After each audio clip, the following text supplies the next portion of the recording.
മാരക മയക്കുമരുന്നായ മെത്താഫിറ്റാമിനുമായി 3 മംഗലം ഡാം സ്വദേശികൾ പിടിയിലായി. മംഗലം ഡാം ഒടുകൂരിൽ പോലീസും ജില്ലാ ലഹരി വിരുദ്ധ സ്ക്വാഡും നടത്തിയ പരിശോധനയിലാണ് ലഹരിയുമായി യുവാക്കൾ പിടിയിലായത്.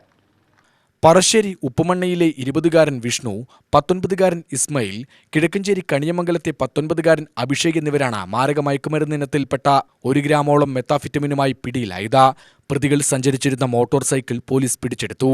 വടക്കഞ്ചേരി മംഗലം ഡാം മുടപ്പുലൂർ പ്രദേശത്തെ ലഹരി വിൽപ്പനക്കാരുമായി ബന്ധം പുലർത്തുന്നവരാണ് പ്രതികൾ. ഇവരുടെ ഉപയോഗത്തിനായി എത്തിച്ചതാണ് മയക്കുമരുന്ന്. ലഹരിമരുന്നിന്റെ ഉറവിടത്തെക്കുറിച്ചും പ്രതികൾ ഉൾപ്പെട്ട ലഹരി വിൽപ്പന ശൃംഖലയെക്കുറിച്ചും പോലീസിന് വിവരം ലഭിച്ചതിന്റെ അടിസ്ഥാനത്തിൽ അന്വേഷണം ഊർജിതമാക്കിയിട്ടുണ്ട്.